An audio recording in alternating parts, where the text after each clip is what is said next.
Hey, yo, everyone. Oh, I need to go, like, send us places. Hold on. Also, everyone, if you were here last week, you know that StreamYard told me I could set intro and outro videos, but I couldn't find the thing. It's there now, but it won't let me drag and drop the intro and outro video there. I'm like, one step at a time. So I'm excited, but also frustrated. Let me see if I can connect to my... I'm lost. Oh, there it is. Brilliant. Also, hello. Hello, party people. I have a project that I have to do today that's due at 11:59 today, and I've barely started. I do have notes for it, but I haven't actually sat down to write the ding-dang thing because I was going to on Sunday, and then I got sick, and this class is one that I just keep getting behind on. I don't know what the universe, the last project I handed in, though, which is the first one we've had, I handed it in at 11:59 p.m. Although the thing is, I had gone over, it would have been fine because this teacher is very nice and gives us a grace day. But I did get, I learned just pre-stream, I did get a 96% on it, which is amazing because I hated doing it and spent as much time procrastinating as possible. That was the project that I was doing when you guys were having the quarterly party, and I jumped in on Murder Party for a bit because I didn't want to do the project. Hey, you knew your time. You said you had time for one game. Yeah, you I did the only stay for one game. You were good. You were fine. I did practice some restraint, but and this one I am more excited for because the thing is that we also like went over, like, we basically had little group discussions about this project in class today, and it was a thing of like, well, it was 3 of us, right? And the thing is that my program has like a variable amount of mature students, me being one of them. And so there was a person that was older than me, and there was a person that was significantly younger than me, like fresh out of high school. And me and the one who are older than me, we've already chatted and like have made friends. So like we did a little gab session of like, exchanging ideas and being like, yes, I like your idea. Yes, I like your idea for because we were working on the same. We're doing like it's like the outline of an essay to an article, and we got to pick certain articles, but we were grouped based off all doing the same article, right? And so we're talking about how we've approached the article differently. Me and this, and this other student, we're having a great time gabbing. I want to read his essay so bad, but I'll have to wait until after it's marked. Because the teacher was like, just after I had said that, the teacher was like, no looking at each other's essays. Because apparently someone already got dinged for plagiarism for the first project. Oh, yeah. And it seems to be the way because like she said she needed to talk to someone, she said a name I didn't recognize, and then later was talking about as the class ended, was talking about the fact that she needs to talk with someone because they had like clearly copied someone else's work, in a copy paste sort of way. And so I was like, whoa, like plagiarism, but not even like an AI plagiarism. Oh no. But yeah, Plagiarism of another student. The rudest. Me and the older fellow student, we were back and forth. But then with the younger student, they hadn't even read the article yet. Like, we were literally waiting for them to read the article for this outline. But I was like, I can't talk. I read it the night before. And like scrapped together notes. Thankfully, it was very short. It was more just that I was like, ooh. But the thing is that, this younger student thought about it for a bit. And then like, because we have to argue like our thesis based off of a specific like point, right? Yeah. And we each had different, points and points of view. But like, when they were talking about, the younger one was talking about their point of view, I turned to them and I was like, oh, that's interesting. Like, I kind of expanded on it, right? And was like, oh, like, you could potentially do it this way. And then it was a thing of the teacher came over and, asked us what each we were doing. We each went through it, and when the youngest one went last, they were really struggling to like try to like verbalize it, right? Oh. And so after they finished, I turned and like basically said like, I, said to expand on it, da da da da da da. And the thing is that the teacher was immediately like, "Oh, I love the way you phrased that." To the point where the teacher was like, "I'm gonna go tell like my fellow like teachers that my class is talking about this specific point you just said." And I was like, "Oh." um, and now I'm like a little bit like, "Dang, I like my point, but maybe I should have changed it to the point I gave the younger." But also, like, I said that point, and I said it the same way I had said to the younger one, and then they were like, "Oh yeah," and then they proceeded to like clearly read off of their computer how they had typed up the way I phrased it. Not nearly as good, not nearly as specific. Um, like the vaguest notes of like version they could do, and I'm like, oh, such a wasted opportunity. But now I'm like, I've like cataloged that in my head of like, I'm gonna talk about that topic at some point Mm-hmm. during an essay, because now it's like got its hooks in me and I'm interested. But I did also Fair do enough. my psych class has been interesting because I've had to write these little like reflection question things where it's basically like talk about a topic we've learned about in class, but with potentially personal examples.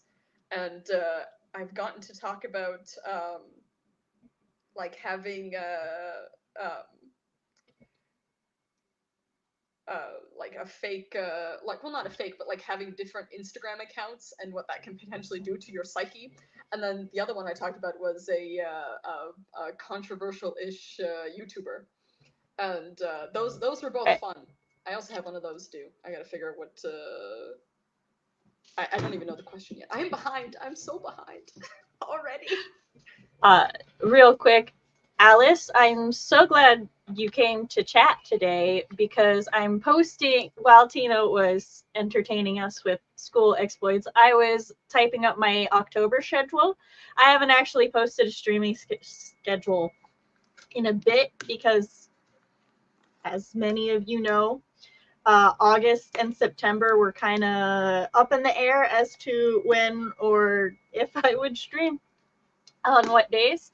But I've got a solid October schedule. And I was like, oh no, I don't know if I know Alice's thing. But I'm like, aha, there she is. I can. So, Her yeah. spidey senses were tingling. She could tell that she was being summoned. So my October schedule is now posted in my community tab and will be up in my server. Which normally I post it in my server first, but today is a backwards day. Also, hi RP. That was answered. I lost count of the amount of times I started a project the same evening it was due in school. I'm usually good about it. I'm like usually like 2 days ahead at least.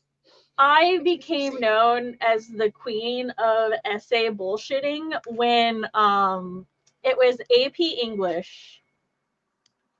So senior year, yeah, it was AP English, and we were supposed to read play. We were each assigned a play, and we were supposed to read the whole play. And then that day we would pull a question out of, no, we didn't pull a question. The teacher randomly gave us a question, right? We had no idea what the question would be, and we would have to like improv our like verbal presentation right then and there. One of my friends who also took AP English, they were like, you are going to fail so hard. Because like that morning I read like the prelude of the chapter. Or no. There is an actual term for it. It's the intro to a play where basically they summarize the play and the moral of the play before the play starts. This is a really big thing in Shakespearean plays. There's a word for it. I don't know. If you could Google, that would be great. But yeah, so I read that, and then I read the Spark Notes and a couple other things at the time, because at the time Spark Notes was far more a used resource for such things than Wiki was, right? And then we get an AP class, and my friend who had like stressed so bad and stayed up all night to read his play, he goes up, he does his presentation and stuff, and then I go up And my question was, the beginning of a play often outlines or foreshadows the themes and events.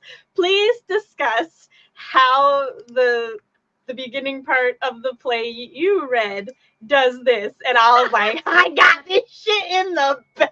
My friend was so livid. I gave such a great presentation. My AP English teacher was so impressed by me. I was like, thank you.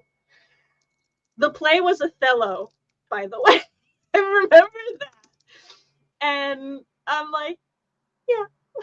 I said, Daddy, he's like, you're so lucky. And I'm like, what can I say? But yeah, I just I'm got looking that into it. notice that you mentioned me. Yes, I just posted it. Now I'm gonna go post it in mine. So how? Thank you, thank you. So how has everybody been? How was your weekend? This weekend was my husband's first. Like he switched to night shifts, and then because our kids have fall break coming up, like before, my husband would get like a little sad and stuff because he'd miss their, fall break. He basically missed most of the kids' vacation time home, so he couldn't really spend time with them. But because of the way his night shift schedule works, he's basically working every day to pack in the overtime so he can just be home that week. And so yeah, he basically since he worked night shift, he has been working every day. And this weekend was like his first 2 days home. So we pretty much just hung out and did stuff. There was something else I was going to add to that, and I can't remember what it was.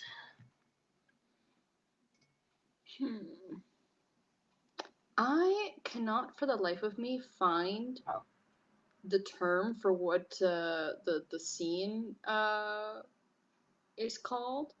I'm just like now scrolling through like a list of like all the terms associated with Shakespeare because Google is no longer useful in a way that's Give me a very moment. annoying. I'll find it. I'm just adjusting my mic because I've been informed that I'm much louder on Chris's computer than I am on my own. Also, I think the It's actually ringing helpful for noise me is in my this hard of hearing. thing. Hold on. It's my husband's fan because he will die without it. In my senior English class, with what was deemed as the harshest teacher in the school, I once finished writing an essay like a week early, so he told me to read Hamlet early. Fair enough, I suppose. I also over this weekend, so I am participating in the Year of Favorites readathon, and October hit, so I started reading our October reads, which the theme is our favorite vampire stories. I had already shared my favorite vampire novel had already been picked for a different one, so I picked my favorite sci-fi for this month for me to read. But yeah, so I have read since the first The Coldest Girl in Cold Town, which is by Holly Black, which is a great standalone. And I'm coming to find I really love Holly Black as an author. Like the way she works with different lore and uh, different mythic creatures is great. I love her Fae series, and her take on vampires was so good. I've also read the first book in Vampire Academy, which I enjoyed a lot and will be continuing the series, most likely. Dracula. This may shock everyone, but I had never actually read the book. I have seen countless adaptations and done a lot of reading on Dracula, but I'd never actually read it. And it was wild while I was reading it that I already knew like 90% of the story and stuff. And like I was talking about something to Chris, I believe, and I mentioned Lucy, and he was like, Jonathan's fiance. I'm like, no. I'm like, most people actually don't know there are two women in Dracula of import. There's Lucy and Mina, but most often they're combined into one character and named Mina. There's like actually 7 main characters in Dracula, but usually only Helsing, Jonathan Harker, Mina Harker, sometimes the Doctor, and Renfield get like roles in adaptations. The poor American, whom is referred to as the American often, he's like almost never put into any adaptation, which sucks because he like dies fighting the vampires and is the entire reason that Mina doesn't become a vampire. Like, but it's fine. I'm only a little salty. Clockwork Angel, which is by Cassandra Clare. Which I have heard of that one, yes. It's a prequel to her Immortal Instruments series, which I think I enjoyed. I think it's. Is it Immortal or Mortal Instruments? I think the instruments are mortal. Oh wait, it might Are be the instruments mortal, or can they be killed or not? Are they immortal or mortal? I don't actually. No, they're indestructible, but they are the instruments of mortals, I think. So a better Cassandra Clare fan than I, please answer. Are they mortal or immortal instruments? Either way, I think I might have enjoyed Clockwork Angel more than I enjoyed the first. They're mortal.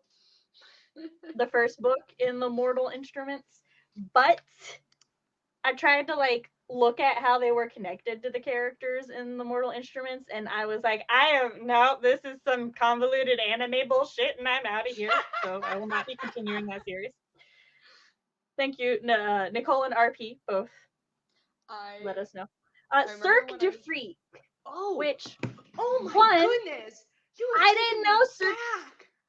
Look, oh my God. I didn't know Cirque du Freak was a YA, but this is because there is an adult series about a circus with vampires that I own and have read book 1 of, and the cover looks very similar to the Cirque du Freak cover. So I was like, is this a reread for me? And I looked at it like, no, I've never read the series before. But I can't remember the title. I'll try to remember during the first sprint and let you know. But Cirque du Freak book 1 made me cry. I remember it being so good. You just like resurrected a memory out of me. You saw me slap the table in surprise. I was not expecting that. Cirque du Freak is amazing. And like coming off of having just read Dracula and then like reading Cirque du Freak, and I'm like, this is such good vampire books. And like I said, Cirque du Freak actually made me cry. Like less than an hour into the book, there's this part with the siblings. This isn't the part that made me cry, but there's just this moment with the siblings where he's like telling his little sister something, and he's telling her about the circus that he wants to go see, and she's all like, they're probably not gonna let you in because you're a kid and that sounds like an adult circus. And he goes, well, they might not let, or he's like, they wouldn't let a brat like you in, but they'd let me in. And then that like hurts her feelings. And he immediately apologizes and acknowledges that he was just upset at her because she was right, but it's not actually her fault. And I was like, oh my God, if this is going to be how the sibling relationship is, I may read these series just for these two. And then the thing at the end of book 1 happens, and I cried. I was like, I didn't expect this book to make me cry. I knew what was going to happen, and yet here we are. It's too good. So, I also read A Boy Called Christmas. This is because this is not a vampire story. This is a Santa Claus origin story. Not everybody had a favorite vampire novel, so I went to their other genres. Currently, I am rereading Iron Widow because that was my favorite sci-fi pick. And then I also have Maurice, which is not a vampire novel, if I remember correctly. It's a gay romance. Which, this fucking book was hard to track down. Yeah, wait, I've never heard of this. I looked at why, and it's because, like, when it first came out, it was severely suppressed. So I had to thrift this bad boy. Interesting. Yes. So I look forward to reading a suppressed ban novel about gay men dealing with being gay in what year is it? 19 something, 18 And something. apparently they're in university. Academia gays. The early 1900s, because this says begun 1913, finished 1914. There's a page missing. It's fine. I think it's the copyright page. Why is the okay. copyright page gone? They don't want me to know when it was printed, y'all. But yeah, it's a very old book. It's fine. Go back in the. My sticky notes were preventing it from going back in. But, and then I'm still reading Blood Race, which is an ebook. You And read so y'all, many books at once. I don't know how you do it. My brain no, can't. like I finished all of these. These are Yeah, done. but even you're currently reading like 3, aren't you? 2. Oh, okay. I'm listening to Iron Widow, and I'm reading Blood Race. Oh, okay. But and see, you're so about Blood Race to read Maurice and the yeah, other I'll ones. read Oh, Maurice okay. when I finish. Yeah. See, but the thing with Blood Race is it's an ebook, right? And ebooks are a lot harder for me to read just because like reading just text on the screen strains my eyes more because of dyslexia. But the other reason is taking me, so I'll get in a good like rhythm with this book because I'm really liking most of the main characters. And then they bring in this fucking character who I can't stand. Oh, I hate that. Punch him in the face. I'm determined if this character is not secretly a villain. No. Oh man. This book may be the first book this year to get. I have such conflicted feelings because I love everything about this book except this one character. But this one character may make this the first book this year that makes me a special kind of mad rating. We will see. I've been doing so well, and then this one because like I love Hawk. She's great. I like her Irish love interest who's not really her love interest, Finn. He's amazing too. Their chemistry is off the charts. But also, apparently, she's got half a soul, and the other half of her soul is probably the main character, who has very Genkai and Yusuke dynamic vibes. I know for those of you who haven't seen Yu Hakusho, it's basically like crotchety old lady and young angsty whippersnapper that she's mentoring. That's their vibes, right? Like Yusuke calls Genkai grandma. That is their relationship. And that's kind of how Hawk and the main character Icarus feel. But they might like be the, which I'm hoping is a platonic other half of the soul, because I'm like, I don't want that to get romantic. That's not okay for me. And then this other person who she pissed me off. Oh my god. And like it's not one of those, oh, she's getting in the way of my ships or anything, because like I said, they're not my ship or anything like that. No, she fucking treats the main character like shit and acts all entitled, like has secret powers and shit, and she's all like, she acts like they've been in a relationship for 10 years when literally she just kind of bullied him into dating her the day before. She even like, she gets him drunk and then half seduces him when he's like brain mushed to take her to the other dimension where all the supernatural people are being trained. And then like he takes all the blame for it when asked about it. He's like, yeah, I fucked up. This is on me. And then like later she takes his arch nemesis there. And she's all like, he made me do it. He used me. And I'm like, bitch, you give off such supervillain vibes. If she's a supervillain, I will like her for being a villain. But if she's like not actually a villain, I can't stand her, and how the narrative doesn't treat it as if she's in the wrong, because she's in the wrong. I'm sorry, I gotta figure out where we were. When we actually started it, he refused to call me because he'd shout that I'd gotten an unfair early start and I was cheating. Yeah, this is about the Hamlet. By using my own personal untranslated copy. He was joking because he loved it. Oh, okay, cool. I created my first writing challenge. Ooh, what's the writing challenge? I would love to hear about it. Yes, please tell us. It was great, and the hubby and baby girl spent time together on Sunday. Oh, Aww. I love Vampire Academy, as did I. My week has been good. I got a bunch of errands run, and I'm slowly getting an order for university. I start university for the first time in my life starting in January. I'm 44. Congrats again. Hello. Hey, yo. I've never read Cirque du Freak, although it's always sounded really good. I've only watched the movie, but that's it. I've never even seen the movie, but RP, read Cirque du Freak. I think you would greatly enjoy it. Sam, prepare to cry some more when you read more of the Cirque du Freak books. I don't think I will, though, just because, like, one of the things that generally trigger me to cry are all family based. So, like, Oh, I thought you meant you were not going to read more of the books, but No, you said I'm I finishing probably the won't. series. No. No, I'm finishing the series. But unless we have a bunch of siblings and parents dealing with feels, I'm probably not going to cry again. But I also will not be surprised if I do.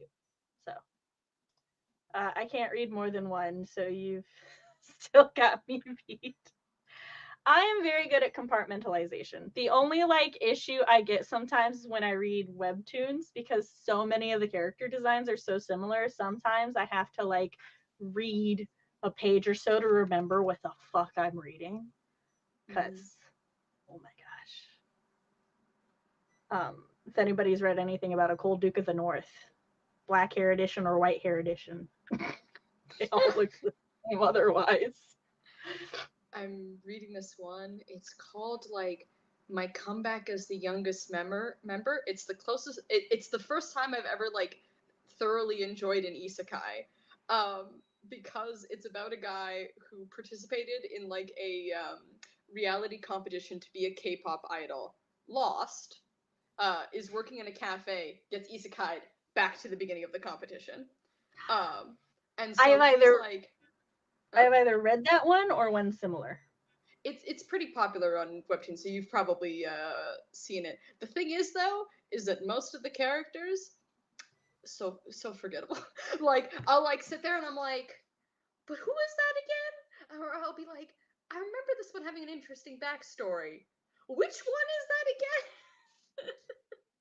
again? But I think it's just because by the nature of it being a competition, there's just so many characters that like it's hard to keep track of. But I have just like vague. I'll see a character, I'm like, I remember liking that one. I remember not liking that one. That's all I got. Nicole said, I should have planned it better, truth be told, but it started October 1st, ends December 31st. People who do this challenge can write 50K or 100K. If you wrote 50K and have enough time, you continue to the 100. I made a spreadsheet. Ooh, spreadsheet. Send me your spreadsheet and I will share your spreadsheet. Yeah. I'm looking for my banners. Oh my gosh. I'm on Chris's computer, so it's like, which banners would you like to use? And I'm like, I don't remember which folder. All right, there we go. Let's see. That's not the tab with my handle timer. this project on time. Let's see if I can finish it during the sprints.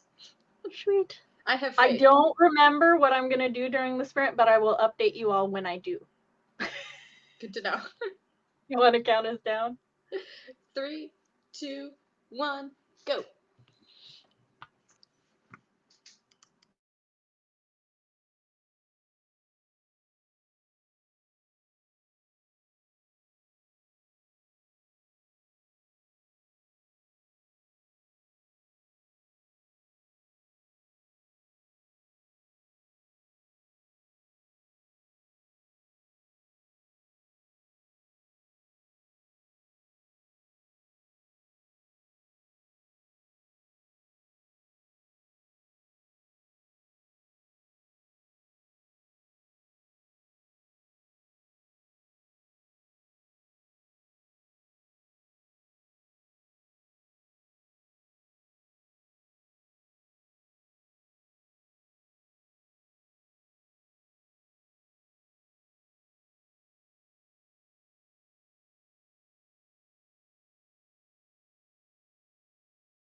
Someone is very focused on what's going on.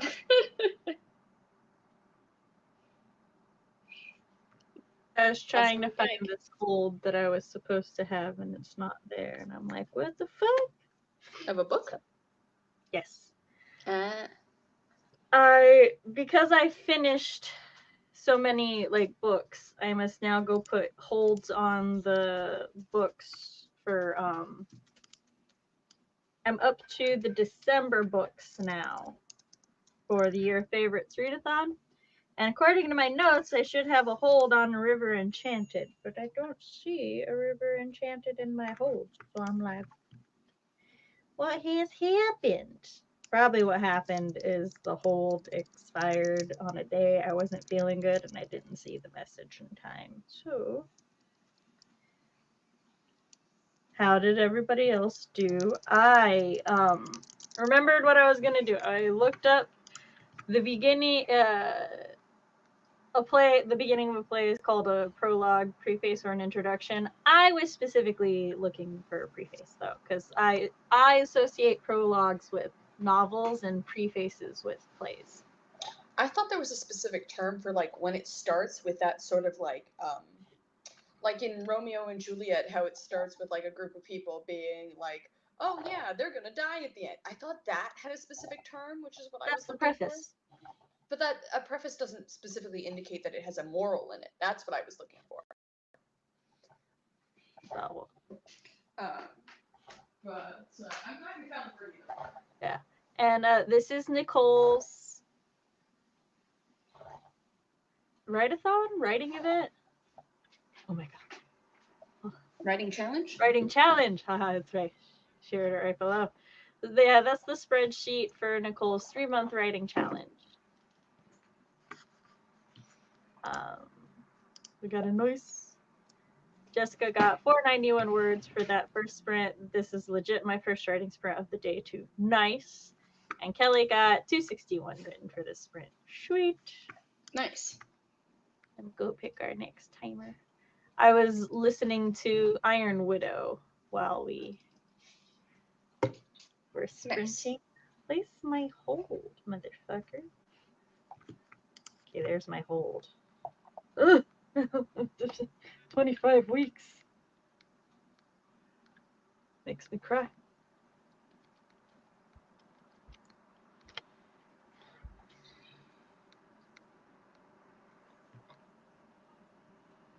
I like this one. It matches my shirt. So this will be our timer.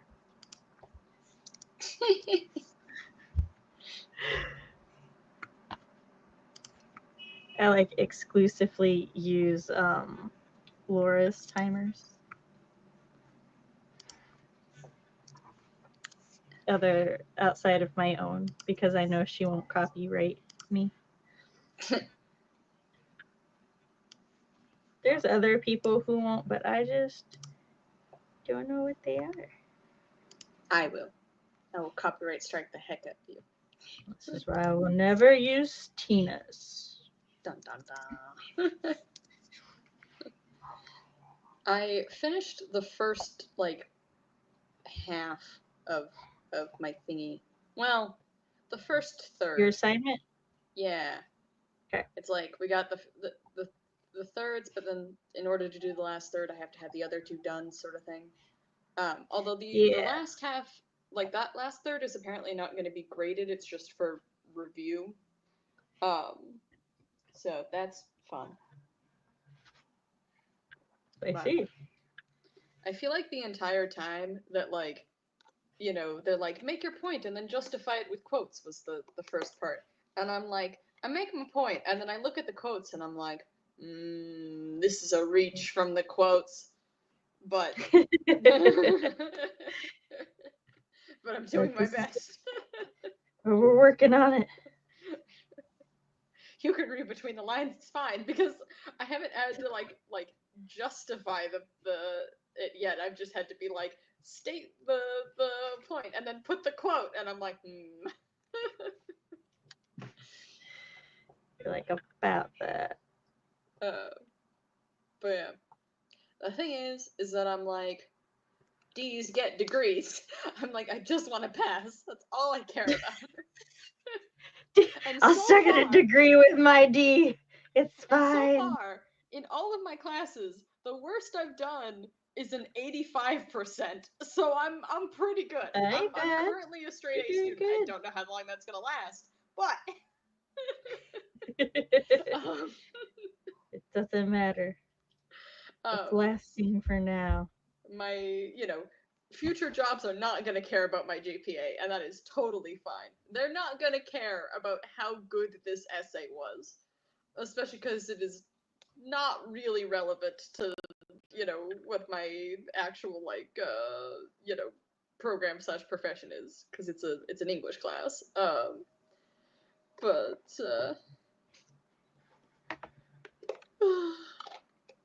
but yeah. Oh, I should shall I talk about my book journey that I've been going on for the past little while now? In one moment, I'm gonna. Okay. So I officially either have checked out or own all of the remaining books for the Year of Faves readathon that are on Libby. Nice. And I have 2 hold spaces, which I will be keeping open in case any of the books I have checked out, in case people want to read those, and then I have to go back on hold. Oh no. I just noticed I'd started crossing things off in a black pen instead of a red pen. Well, the rest of the year is going to be red then, or going to be black then. I just can't.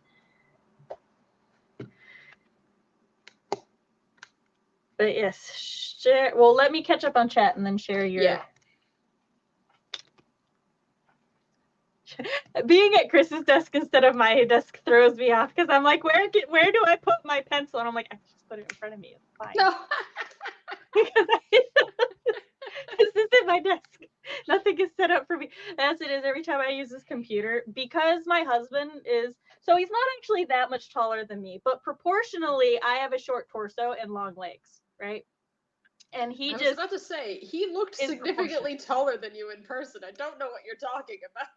I'm 5'3", he's 5'8", or 5'3", 5'4", he's 5'8". That's not that much taller.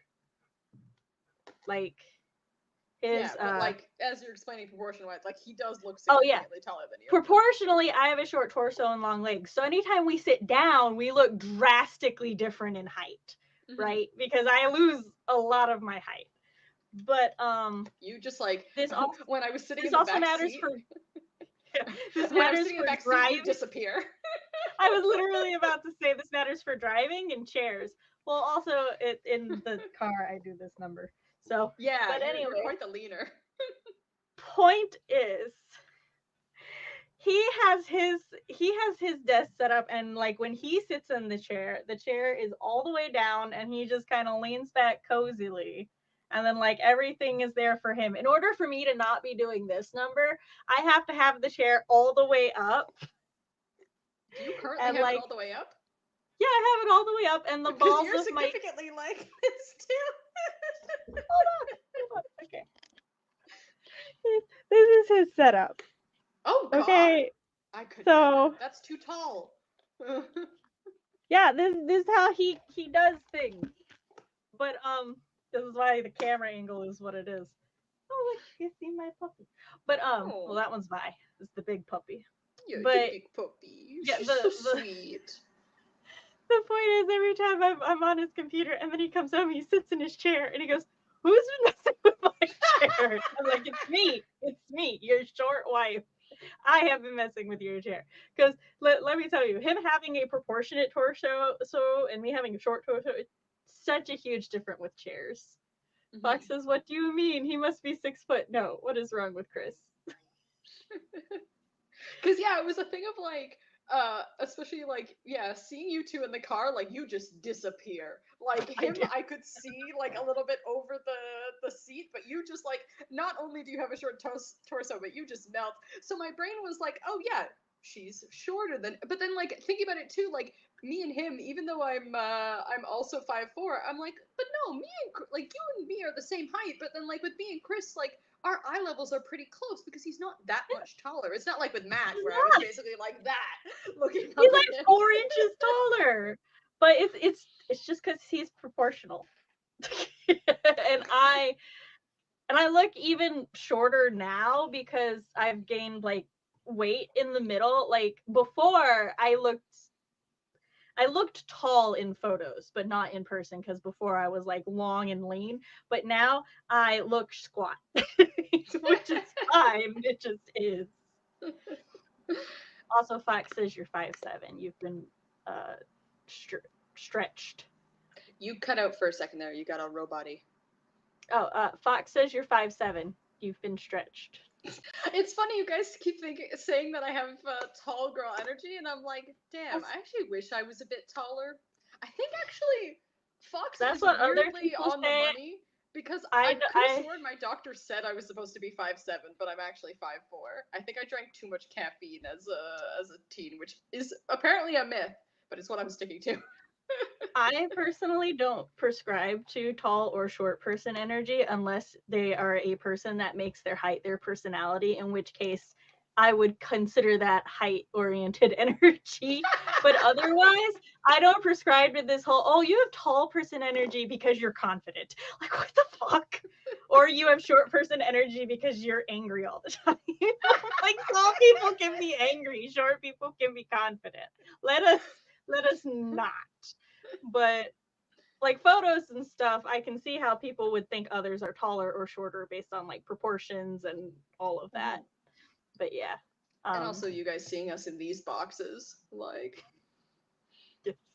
I think I look taller at Chris's desk than I do in the garage then, weirdly. You kind of do actually, probably because you're not as like you're not shrinking down as I'm much. not in my chair, so I can't lean back. I have to sit up in his chair. I don't like it.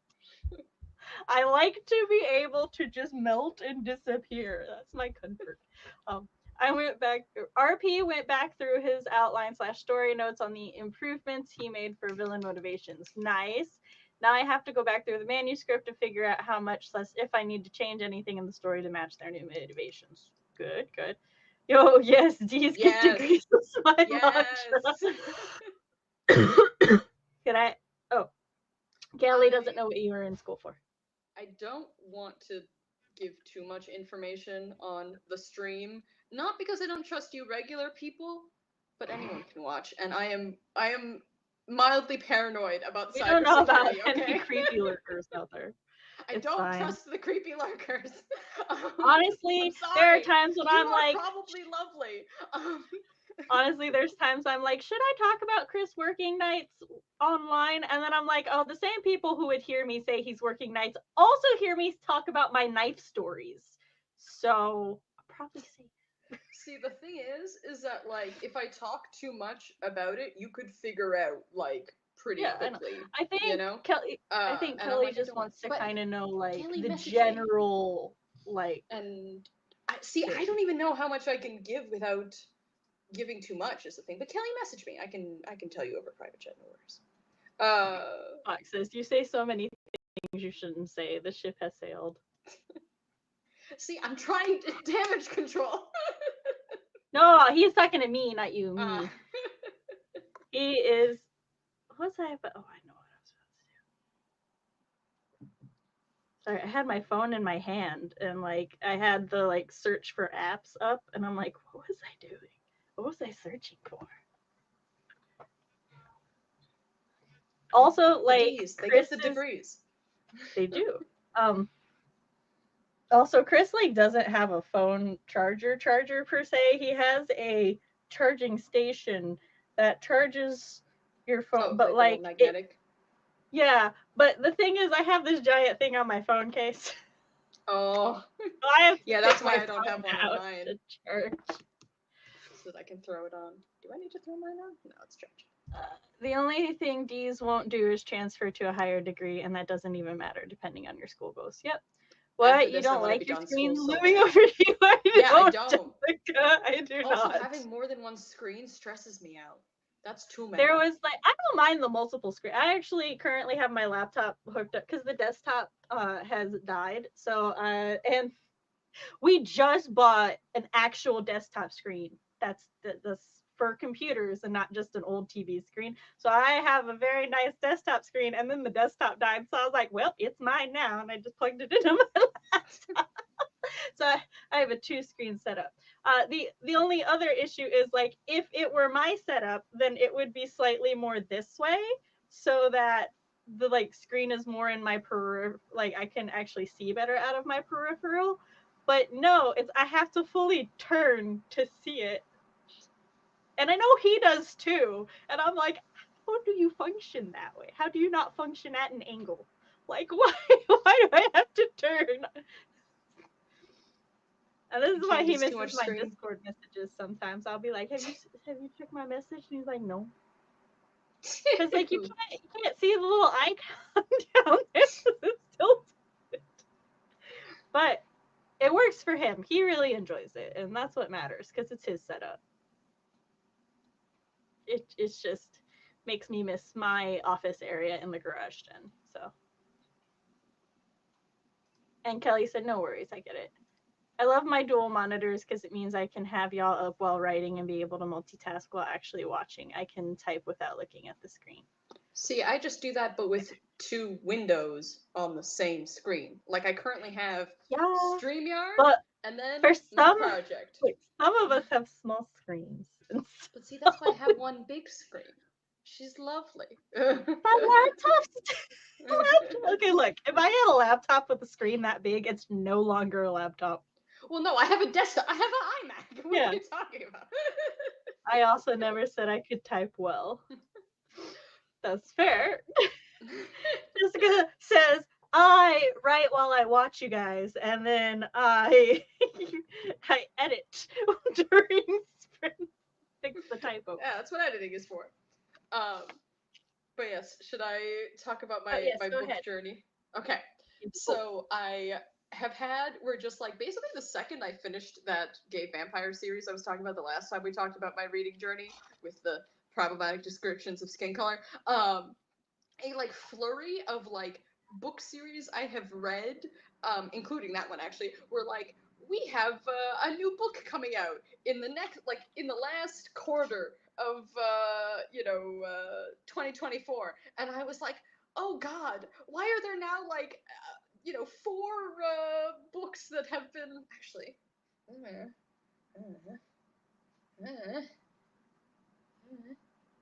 There's at least four. There might actually be five. And I'm like, I didn't expect this. I wasn't like some of these were. I thought it was a standalone, and now it's a duology, maybe even series. One of them is that I am currently now rereading is a series that the trilogy came out from 2012.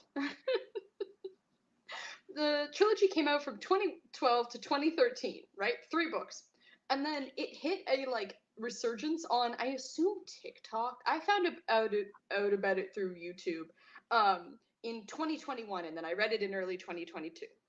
Real quick. And then it's funny, like with you having explained it in that way, the writer of I don't remember her name, but she wrote the Graceling series also came out with a new book like after years of a hiatus.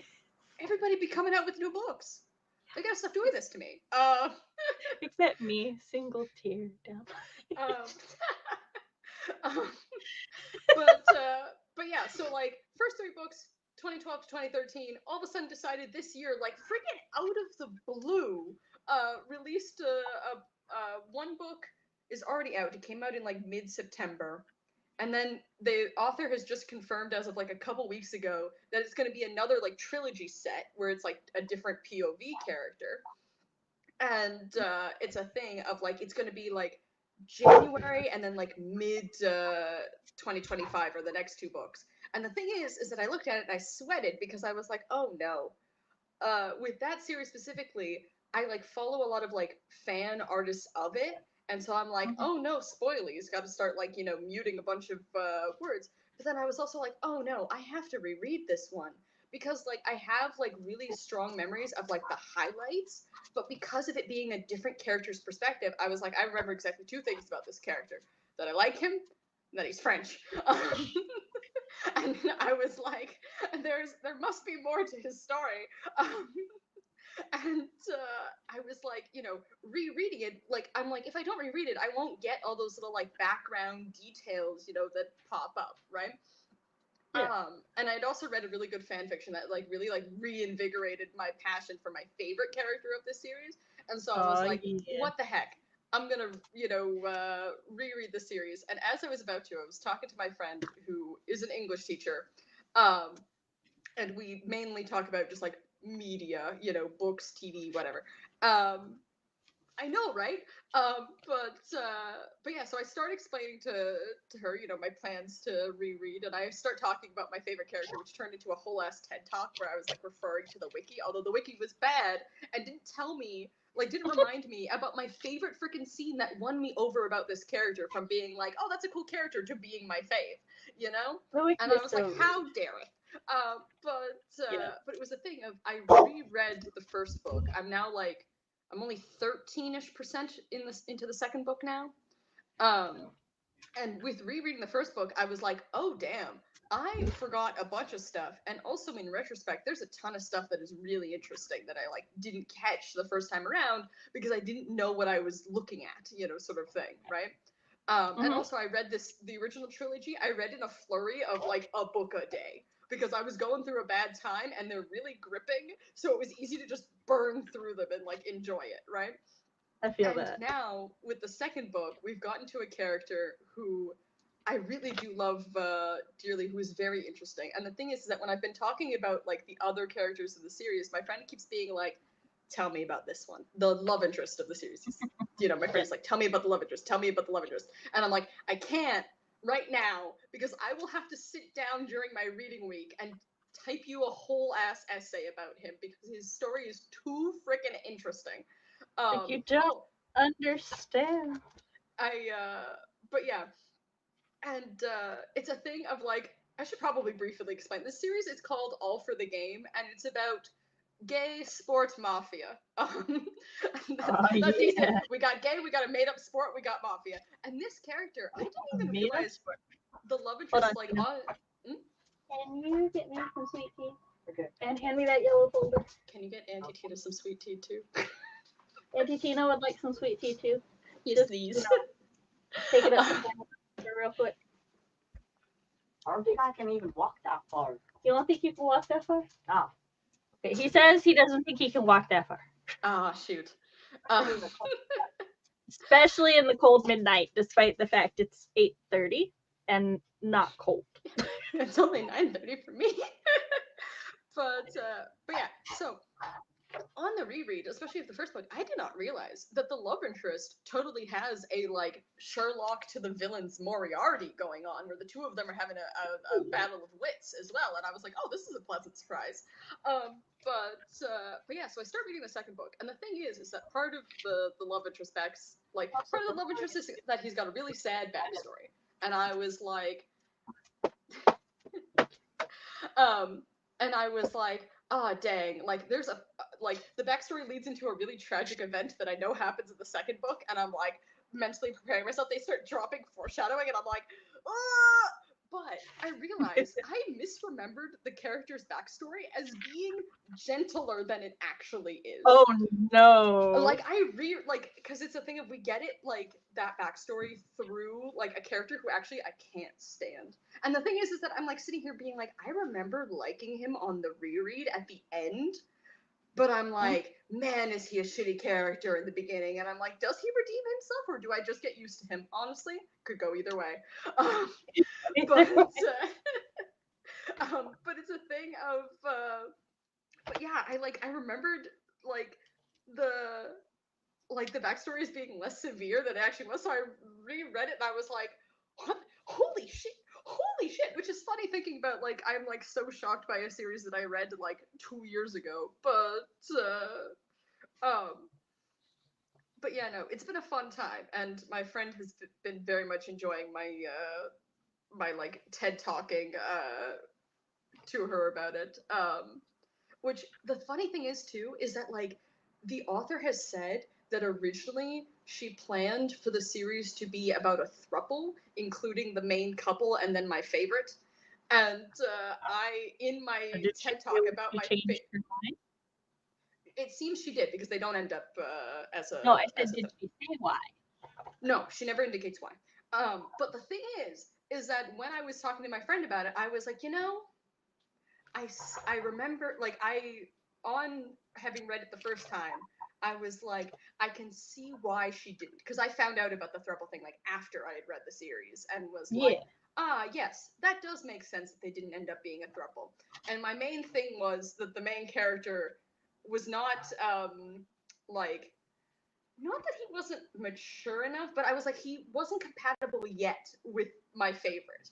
I was like, he'd have to work on himself more. I think I explained it to my friend as like, we would need another 3 books from the main character's perspective for me to be won over. But the thing, and she was like, really, like he doesn't progress like enough to like be in that standing like by the end of the. And I was like, I don't think so. But I'm also rereading, so I might have forgotten. And now I'm like, we've inched a little bit in the first book. I'm like, I'm trying to remember if I'm right. Like, you know, in the reread of like, is the main character, because like basically it's the main character really like idealizes my favorite character to the point of like, Mhm. even though he knows this one in person, because my favorite is like kind of a celebrity, he almost has a parasocial relationship with this person, even though they do know each other in person. Um, Hold on. What is the all for the game? Right, that's yeah, the that's the series. name of the series. The first I one just wanted is to make sure I was putting the details with the right series in my yeah, brain. yeah. But yeah, no, it's And I'm updating my reading list and stuff while you're telling us about the books. and it's a thing of like, yeah, I'm real excited. It's also a thing too of I had brilliant timing to start reading this series because they Yeah. re-released the original trilogy as part of like a book crate sort of deal, and the re-released versions have an additional extra story at the end of each book.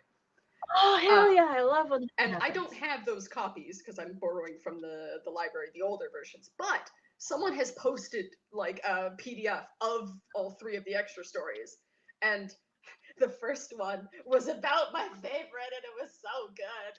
It was basically, and I think all of them are going to be like this, where like the book, the POV is like, what's it called when it's like, it's third person, and we hear like we basically follow around the main character and only really see what he sees, but we also get his inner thoughts. Which one is that? Third person limited.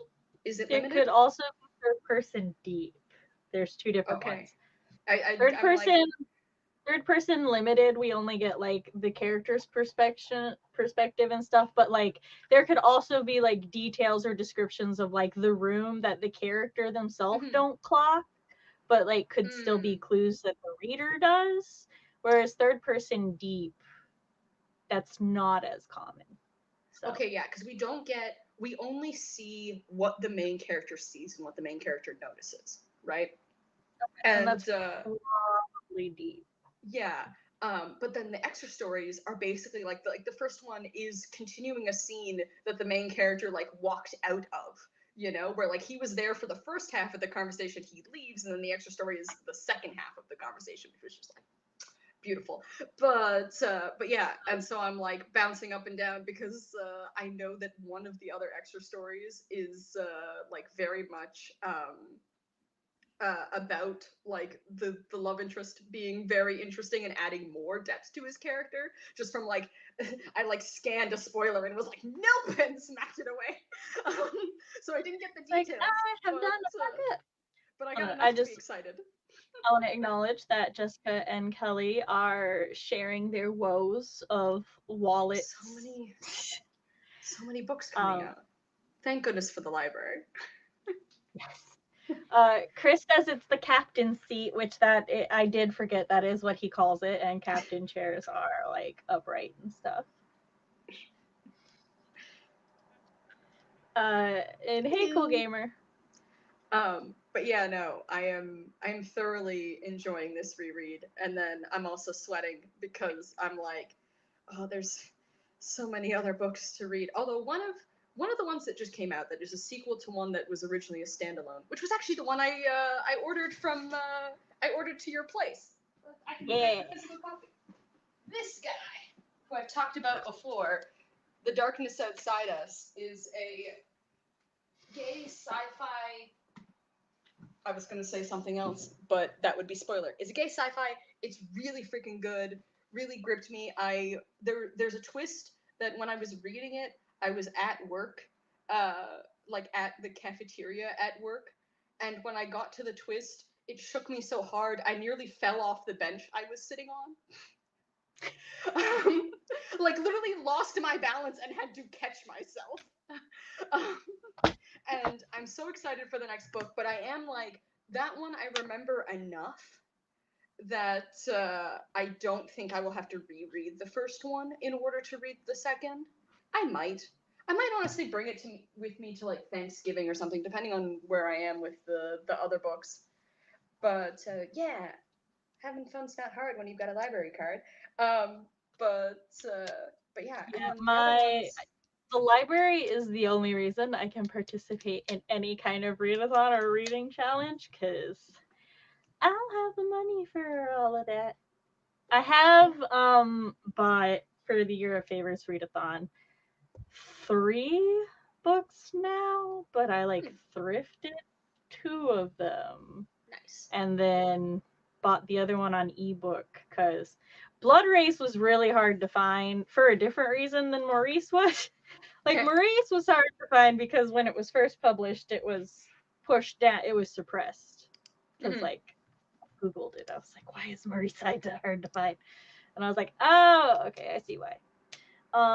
Blood Race, I think, if what I remember correctly, is it's independent, like it's an indie author.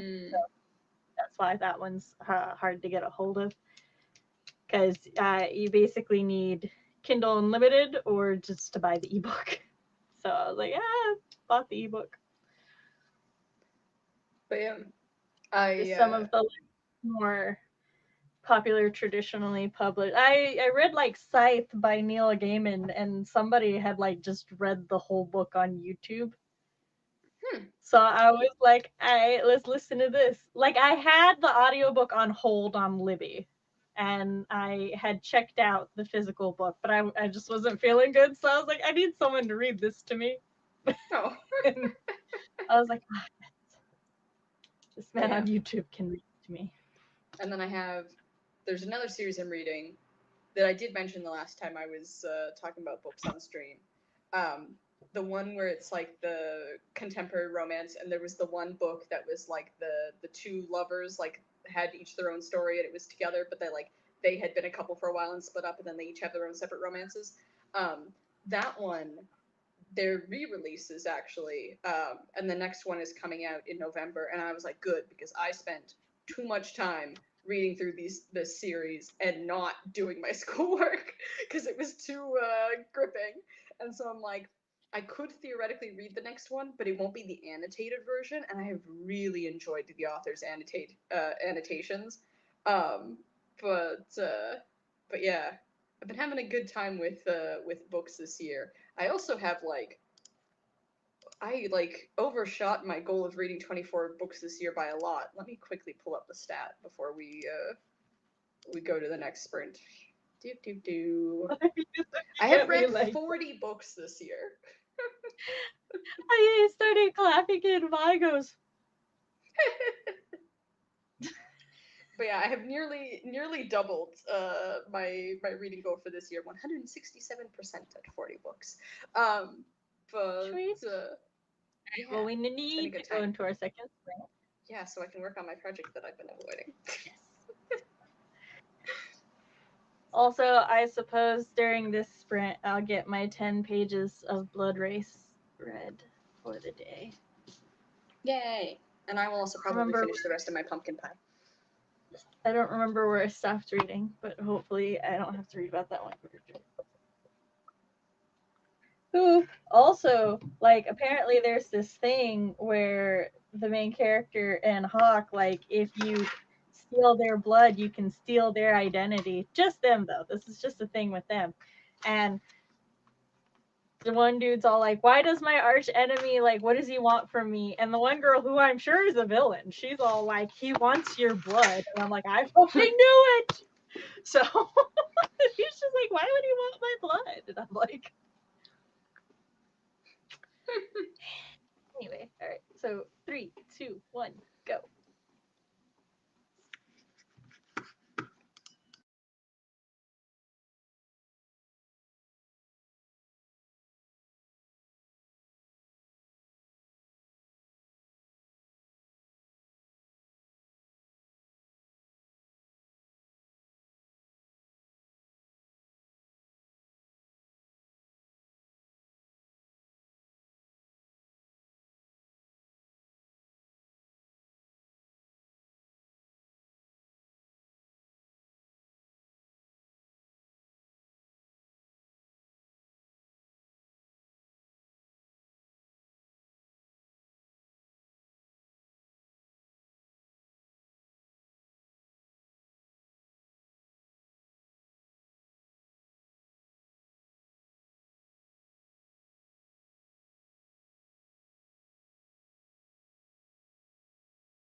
And we're back.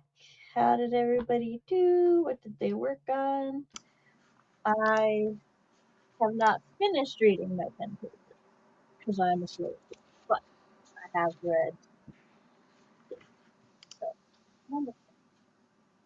The character that I cannot stand did not appear on page, although there was a lot of science-y exposition that at first I'm sitting here like, what are we talking? I thought I understood, but then I don't understand. And then there was like the most not science sentence in there, and I was like, oh, I know what's going on.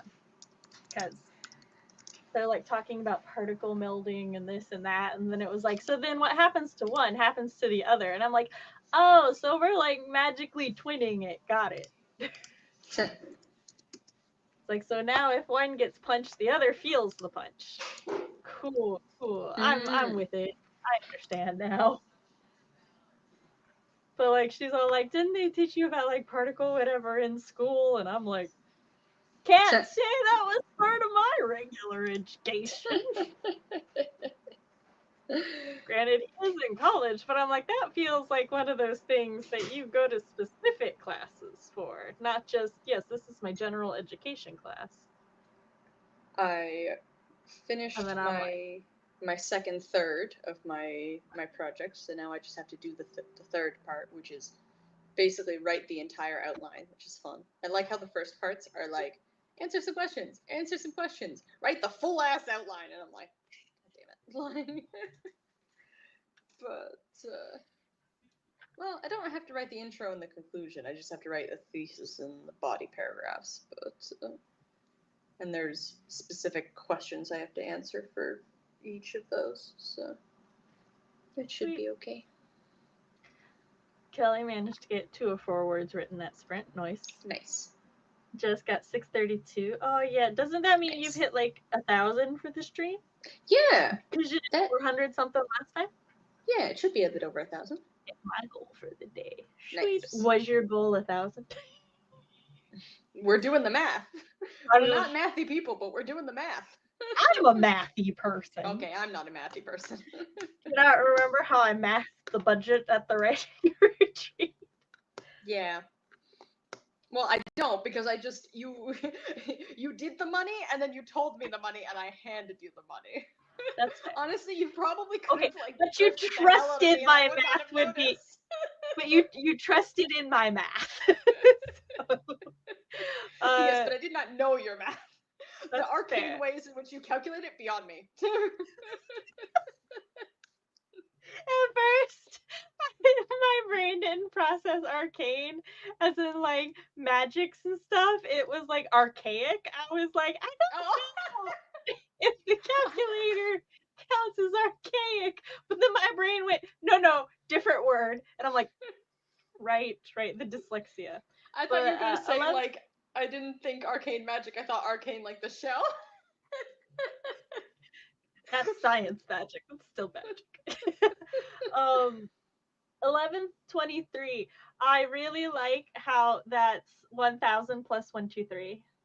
Mm-hmm. It's a very nice number. My goal was 11,111 words for the day. I'm doing the 100K with Kate challenge. Nice. So many 100K challenges. Just so we know, I will be participating in Nicole's writing thing, but I am not actually going to attempt to do 50,000 just because I'm trying to get back into a good schedule. I'm also I have a doctor's appointment next week, and I'm going to talk to him about maybe upping the dose of my shot because I feel like it hasn't been as effective as it was. So I don't know if I've built up a tolerance or something as to happen. So I'm going to talk to him about that. Also, 2 of my children who have migraine-ish symptoms, their pediatrician recommended that they take magnesium in B2. And I know when I took magnesium before I started taking my shot, it didn't really do anything. But since the magnesium and B2 have been helping the kids a lot, I'm like, I'll just put it in my daily pills now, see if it helps out any. Worth a shot? Or worth a couple pills, I guess, because you're already on a shot. Which that is to say, my shot is still helping a lot. It's just not as effective as it once was. So I'm including the plotting, and this is for an episodic, so it's a long as fuck plot already. Fair enough. Yeah, they do that. Them episodics just meow. But, So I have. interesting enough, I'm pretty sure Dracula was originally an episodic thing. That makes sense. And the way the novel is written, it's like different diary entries and journal entries, and then like there's also it's like the way that it's structured is as if like some like historian or something went back and compiled everybody's like journal entries and like notes and stuff. And so there's like letter written to so and so unopened by them, so then we know that like the recipient never actually got the letter and that it's just been added. And it's actually the implication in the novel is that Mina Harker did it, because at one point Mina does like take like everybody's notes and stuff, and she's like, I'm gonna put these in chronological order, because once you guys see them typed out in chronological order, your minds are just gonna be blown. Fucking our vampire issue, same as your vampire issue. She's like, I love Mina. She's like, I got this, motherfucker. Y'all don't even know. Also, like, everybody leans on her for emotional support too, and she's just like, I got you, booze. Like, I'm slowly being turned into a vampire, but your stress is my priority. I'm like, Mina, my love, you're too badass for this world. So Representative tea. I gotta refill my quater. What's up? Excuse me.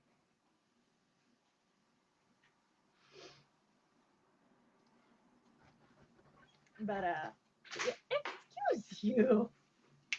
That way. No.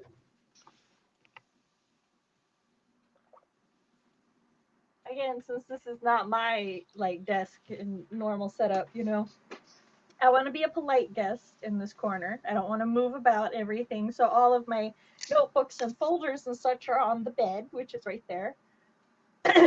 Only the things I'm immediately using are in this little open space. And Vi comes over, and she's just like looks at me, and she puts one paw on my pencil bag, and then just like she just did it again. You see this? Oh, she's such a sweetie. She's like, no, mother. You can't have this. She's such a lovely, like, she was so nice and, like, sweet and calm with me on the writing retreat, which, like, I'm not, like, afraid of dogs or anything, but, with the little one, with Riju, she, like, her, like, jumping and getting excited was mostly her scratching the shit out of my legs. To the point where, like, I was not having an issue with bug bites, I was having issues with dog scratches. And so I had to, like, start, like, avoiding her as much as possible. Regretfully, because she's so cute, and I have some great photos of on the first night I was there, her like tackling me lovingly and me like fully like hugging her to my chest as she licks my face. Yeah, it was just because she was like a couple, like we did the math, and when Cody was on stream last week, she was less than 6 months old, and she had those like fresh puppy claws.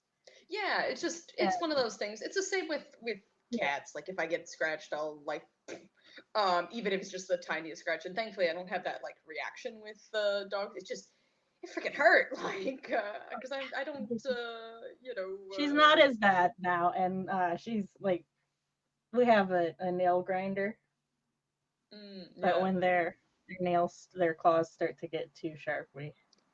But she also goes outside now.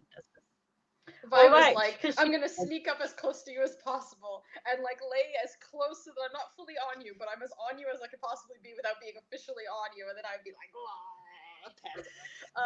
She'll she'll eventually try to lay on you if you want. Yeah, Chris and I were watching like Texas Chainsaw Massacre for the first time last night, the like original 70s one, and there was so much screaming in that movie.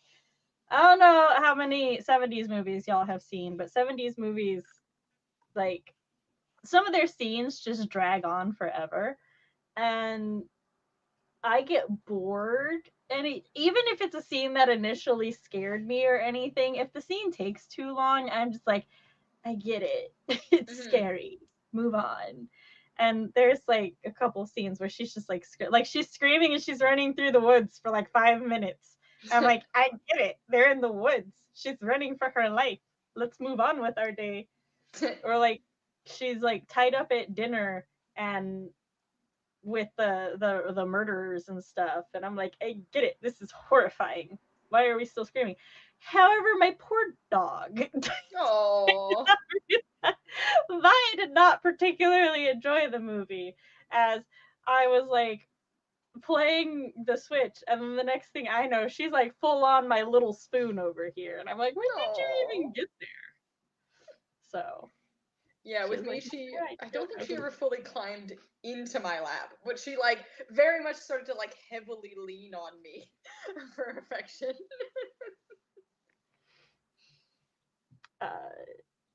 I'm just spending October doing the plot, and then I'll spend November and December writing the episodes, which are planned for 3 to 5K each. Nice. Ooh, excuse me. Oh, we both burped it around the same time.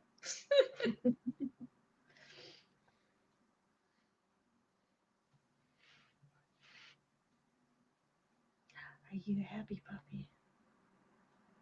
I asked that, and she just looks at me so seriously, like, no, mother, we don't do happiness in this house. And then goes back to smiling. She's happy because it's been cooling down, so she actually wants to go outside again for every now and then. Only she I guess she had some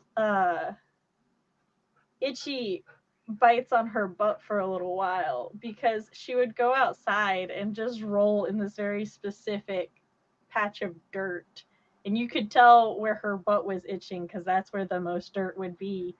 And then so we would have to dust her off, and Chris would like lightly hit her with a towel to shake the dust off. And then but then we had those storms during the week of the hurricane, so she'd come in muddy, and so she got a bath every day. No.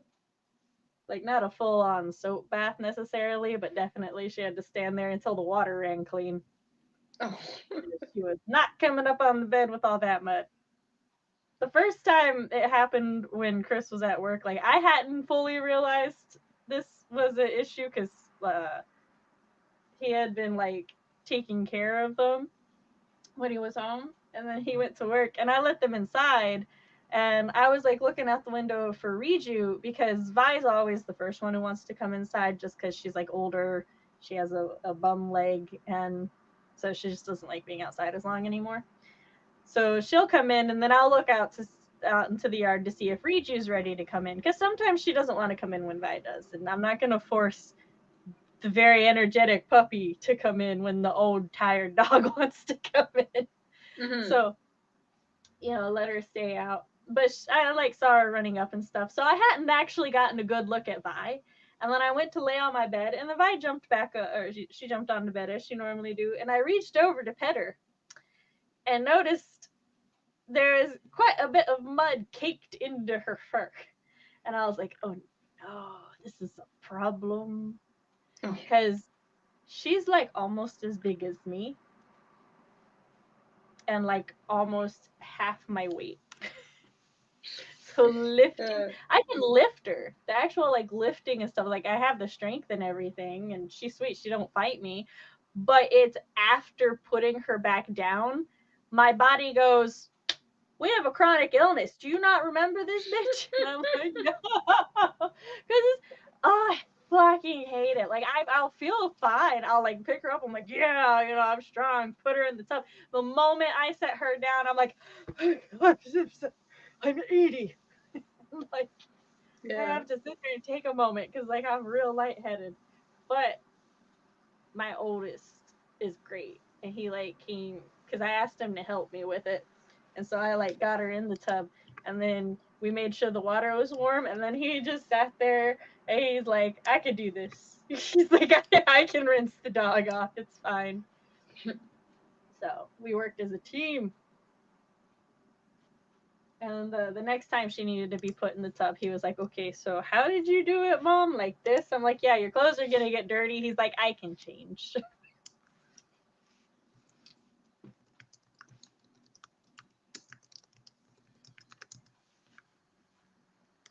Which, like, it's just wild that he's at an age now where he's helping with those kind of things. Just, like, taking the initiative to help and stuff.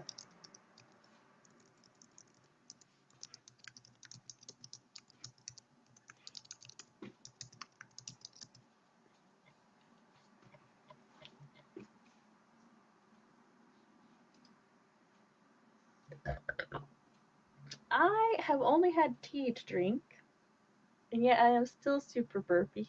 Though that did just taste like my pork egg roll. Oh. Oh, next week And Fox says we share too much. And next week for the oldest birthday, we're taking the kids to Korean barbecue and hot pot place. And they've had Korean barbecue before, but they've never had hot pot. So we're excited to show them hot pot. Chris and I won't be getting ourselves any hot pot though, because we anticipate that we will have to help the children and helping the children with their hot pot and making our hot pot.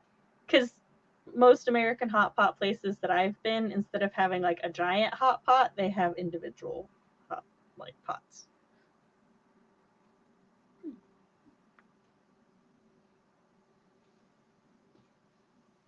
But I look forward to the bulgogi either way.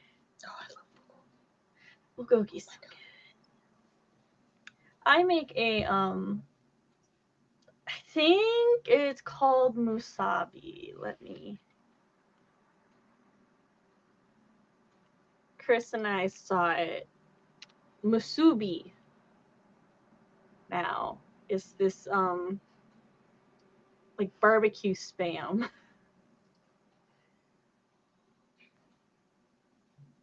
This thing was like, is musubi Hawaiian or Japanese? And I'm like, is it Hawaiian or Japanese? It's Japanese. I'm like, I thought it was Japanese, but it could be Hawaiian. But yeah, so it's just barbecue sauce, soy sauce, and some sugar, and you like coat the spam in it. The one I saw specifically like was for onigiri rolls, and so you like cube the spam, and then you coat it in it and fry it up, and then put the sticky rice together. But the first couple times I tried to make it, we didn't have the right sticky rice, and I don't know how to make sticky rice. So we just had like a little, like we put the spam in the rice, we mixed that together, and then we just took chunks of seaweed, scooped it onto the seaweed, rolled it up like a lettuce wrap, and then ate it that way. Which you don't have to eat it with seaweed, but we like seaweed. And it's actually kind of funny because my son refers to it as the seaweed dish. And I'm like, that is not at all the defining feature of this meal. But okay, that's the seaweed meal now. Because he really loves seaweed. And it was when we made it this week, we like had it. I made my oldest and then my middle child, who is obsessed with sushi. Like every time we take him to the Chinese buffet, that he eats like 2 plates of sushi. I'm like, it's a good thing they have all you can eat sushi here, because taking that boy to a sushi bar would cost so much. But my oldest looks at his brother and he's all like, do you like seaweed? He's like, have you ever had seaweed? And his brother looks at him. Now, despite the fact that his brother also had this meal with us the first time we had this meal, but he just goes, they make sushi with seaweed. And he just goes, oh, they do. I was like, this is such a sibling moment. It was so cute. Oh. Kelly said, "Oh, I hot pot a group. I grew up in Southeast Asia, and having hot pot when we went to Singapore is one of my favorite memories. Ooh. Hot pot's great. My husband had hot pot for the first time last month, and now he's mildly obsessed. I don't remember when the first time I had hot pot was. Sadly, I'm trying to think if I've actually had. Let me look at pictures. Hold on. Yes, I have had hot pot before. I was supposed to say, hot pot is basically just you pick the broth, and then they bring you the like raw ingredients, and then you make your own. You cook stuff in the broth, and then you eat it with or without the broth. I like to like put a little layer of rice and then like soak that in the broth, and then put my cooked stuff on it and eat it that way. Yeah, no, I had hot pot like when I was in like high school. It was like a friend's birthday party, but like I didn't know what anything was. I was just, like it was with their family who didn't really speak English. I just kind of got handed bowls of things to try. Which I mean, do that's appreciate fair. when when I'm like dining with like someone who's like not from my culture, or even sometimes from my own culture, but there's like the divide in language, and they're like, try this food, because I'll try basically anything. Same. And people love that thing, because I'll try it, and most of the time I end up liking it. So it's just like a nice bonding moment with like the aunties and uncles and grandmas being like, oh, try this, and me being like, yes, please. Like, I will say I've never been to a hot pot like the one that Chris and I went to, which they have like a menu for the hot pot and a menu for the barbecue. And normally the ones that like I go to, they just have like a little like buffet where you go and get the ingredients and stuff. But I'm like looking and I'm like, ooh, I like bamboo shoot. But then they like bring it out, and it's not the way I thought it was, because there's quite obvious if I had thought about it, but there is a different way in which they prepare the ingredients for hot pot than they prepare it for like barbecue or just for dishes in general. So I was like, this isn't how the like this isn't how I expected it to look. Or like I'm like, ooh, I would like lettuce because I wanted to make lettuce wraps. And I'm like, ooh, I love the Napa lettuce. And then they like bring it up all cut up and stuff because they, expect me to boil it. And I'm like, that's not, it's fine. But it's like, which I want to be clear, it's on me because I didn't think about it, but it was still a thing to realize. Oh, we call it steamboat though. Steamboat is a term local to Singapore. That's fair.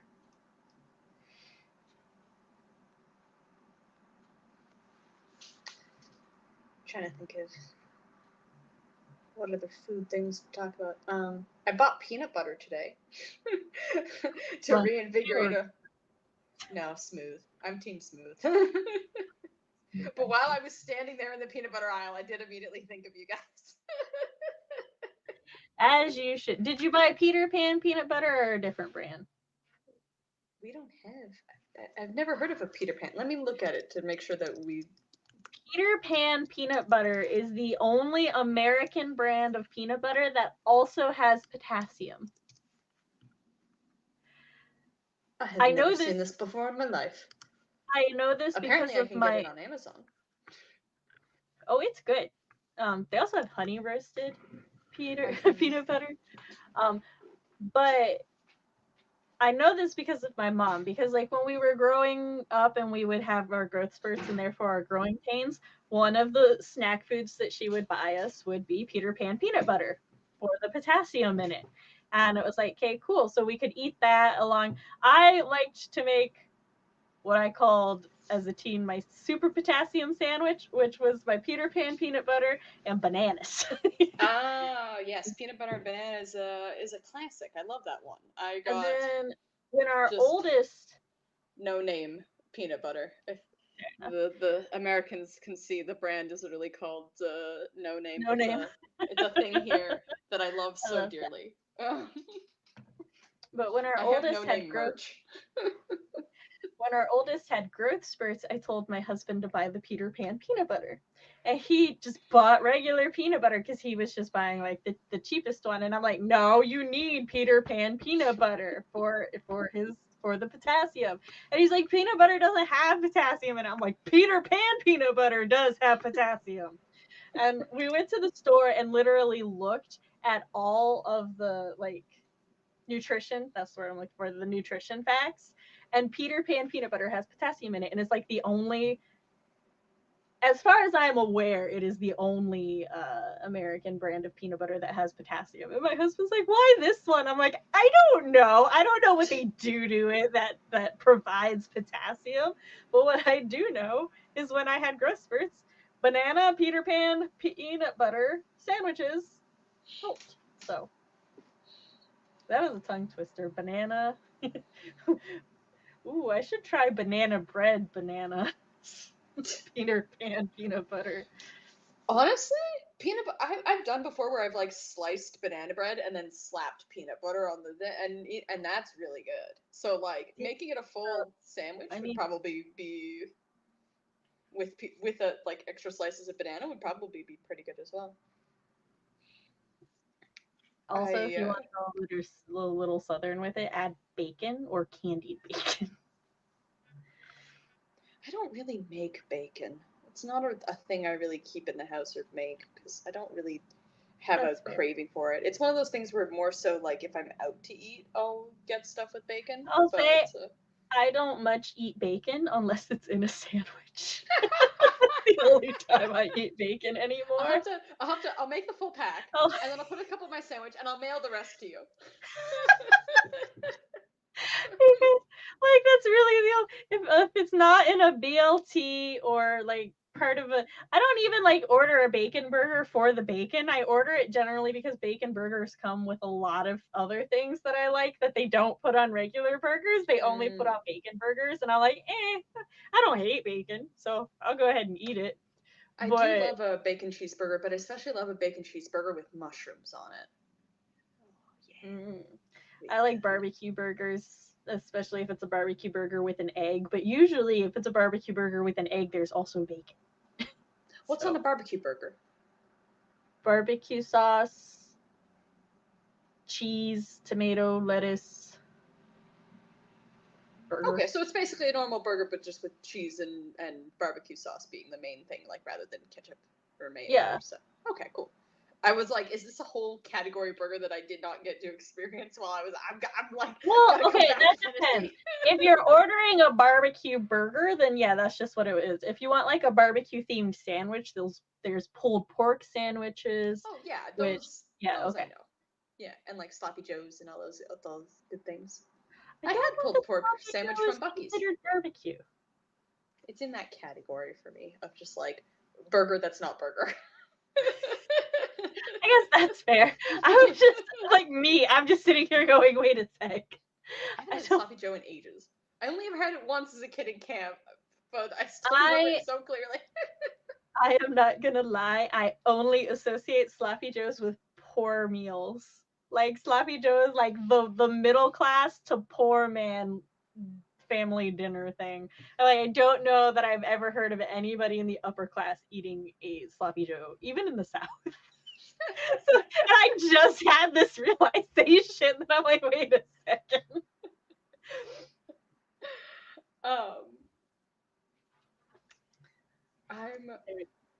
My daughter was like, why are they called sloppy joes? And I'm like, because they're sloppy. And then she's like, okay, but who's Joe?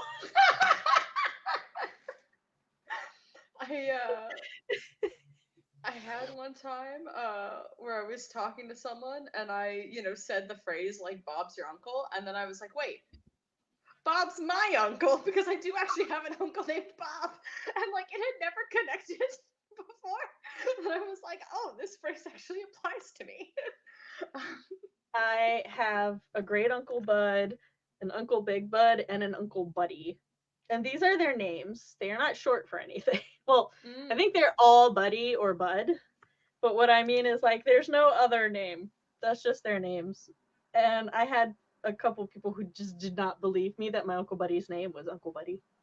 They were like, no, that's obviously like a nickname. He's just called, like Buddy because he's your buddy. And I'm like, no, that's the name on his birth certificate. I mean, I guess Buddy. you also technically, like, because I have, my nieces and nephews include your kids, but then also my friend's cat Buddy. So you also have a nephew / they have a cousin named Buddy, who is significantly older than the children. Fair enough. One of my cousins has an uncle on their married-in parent side that is the same age as them. Because I have a cousin named Rena, so that's fun. Rena and that's Tina. what I call my aunt. Her actual name is Serena, but I call her Rena or Ree. And I've like done that my whole life. So then like it was a major adjustment when I had to tell the children Meemaw. Oh. Like, we're going to Ree's house, and they're like, who? And I'm like, Meemaw, we're going to Meemaw's. And they're like, oh, okay. And there are people who will just be like, wait, that's your aunt? And I'm like, yes. And they're like, but you don't. I'm like, she's only 12 years older than me, people. I like grew up with her. She is both my second mother and just an older sister. It's weird, okay?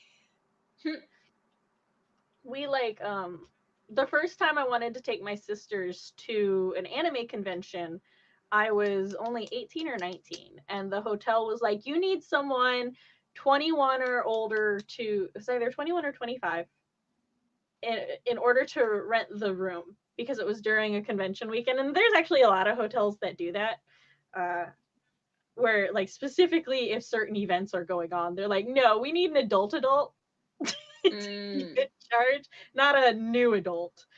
And so I told my aunt, I was like, Ree, because my parents were like busy that weekend. Plus they were just going to enjoy not having their children in the house. I asked my aunt, I was like, Rita, I need an adult name on the hotel room. And she's like, okay. And she's like, do I need to chip in or anything? I'm like, no, I've already budgeted it out. It's all paid for and everything. They just said I'm too young. And she was like, oh, okay, so I'm just incident. And I'm like, yeah, you're just incident control. And so she like went there, and my sister wanted to buy something from my boss, which was technically 18 and older. So I was the one who had to approve it as her guardian. And my boss was like, no, get your aunt. And I'm like, no, I'm her guardian this weekend. And he's like, are you sure? And I'm like, yes, my aunt said don't disturb her unless someone is dying. she's off enjoying the convention doing something else. And he was like, okay, but if your mother comes for me, I'm like, my mother's not gonna come for you. She was just buying to like pull myself out of a hole a little bit. All she was doing was buying a gay manga. It was just 18 and older because it was gay. that was it. There wasn't anything like at the time. It was the like early 2000s. Actually, it was the late 2000s, early 2010s.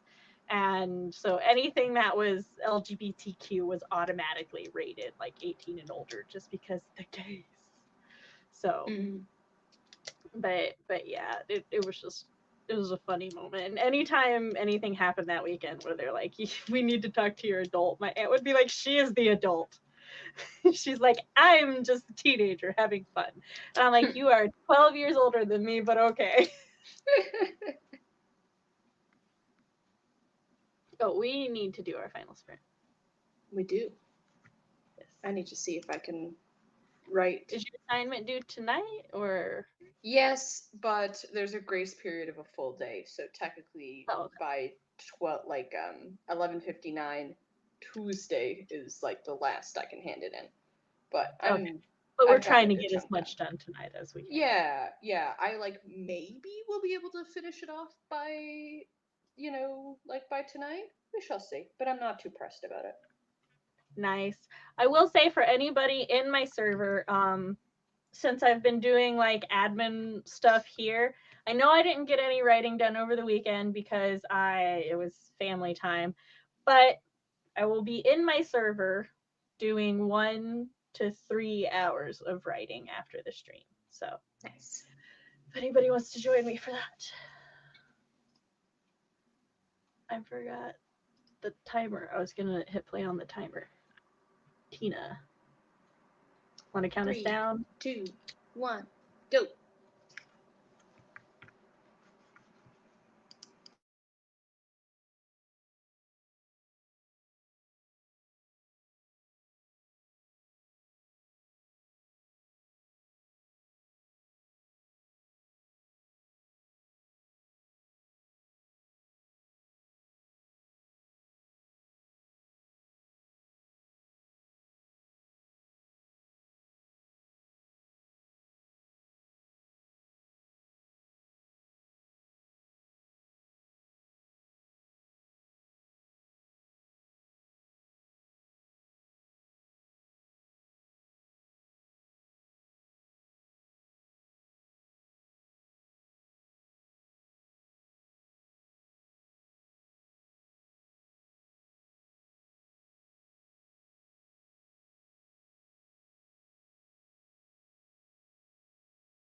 I finished reading my 10 pages and listened to some more Iron Widow while I went through my emails. You scared me. Sorry.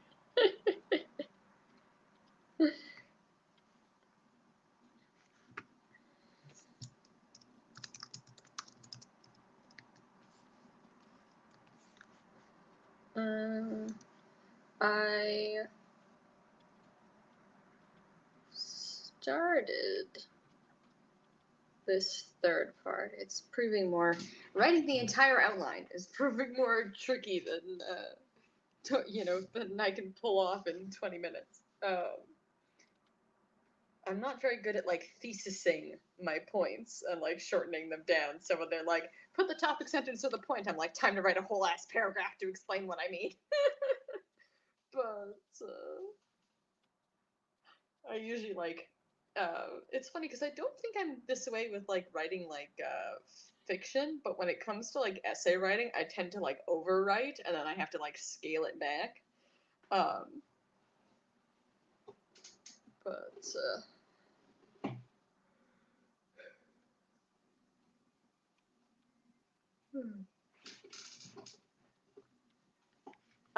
In checking my emails, I got feedback for.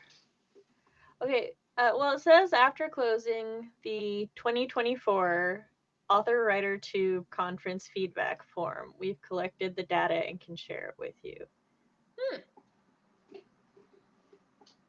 So, which. that was that conference you Yeah. you did a while back there, yeah.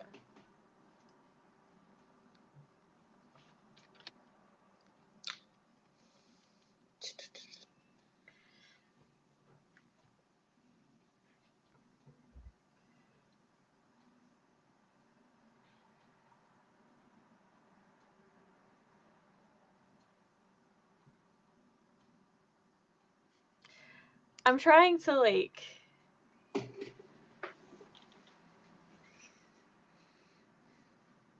I've kind of meshed both points in one, and I feel like this was a note that I made to not do. There was a note I made to not do that. Yep. I Thank think goodness I took notes in class. overall. See, I think maybe this means my presentation was good. That's good. Yeah.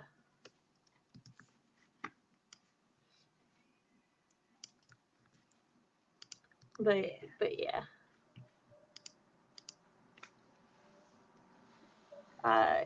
Oh, yeah. I also took my meds. And then Kelly took her meds, and then got 224 words written this sprint. The 3 sprints got me to 720 words and well over my word count for the night. Awesome. Hell yeah. RP got through his manuscript and doesn't feel like he has to change anything, so that's great. Awesome. Hey, Lisa, you Hello. have snuck on in right as we are about to head off for the night. I'm glad everyone's been hitting their goals. That's nice. We're all being productive together. I'm giving you guys my essay completing at in the nick of time energy. D's get degrees. I say as someone who currently has all A's in my program.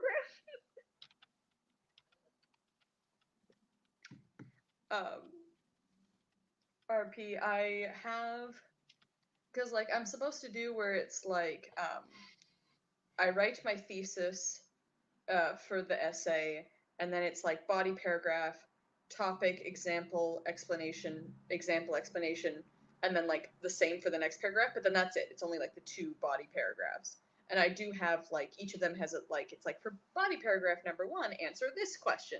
And I just realized I had gone being like, I'm answering the second question first, and then realized I was actually answering the first question, so I just slid everything up in my talk. But right. Yes, Lisa, we are done for the night, but it is always nice to see you stop by. Jessica's gonna switch to crocheting.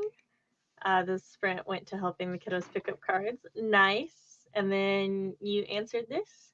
Yes. So we're gonna. The essay energy is always appreciated. I live to serve. I do not, in Right. fact. I'm notoriously rebellious. So I'm gonna go ahead and wrap the stream up though. So we will catch you all next week. Well, me and Matt are next week, but Tina will I be can back. check. Hold on. I can check very briefly who's on the docket. We've got. I think it's you, Matt, Laura, and then you again. Yeah. And then there's also the The Storytellers Hearth.